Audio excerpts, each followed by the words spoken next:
So guys, इस video में मैं जॉन सीना का एक स्केच बना रहा हूँ जो कि फास्ट एंड फ्यूरियस 9 मूवी से है।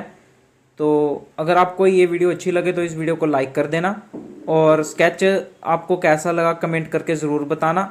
और अगर इस चैनल को सब्सक्राइब नहीं करा तो इस चैनल को सब्सक्राइब कर लो और बेल आइकन को भी प्रेस कर दो, और इस वीडियो को पूरा एंड तक ज़रूर देखना।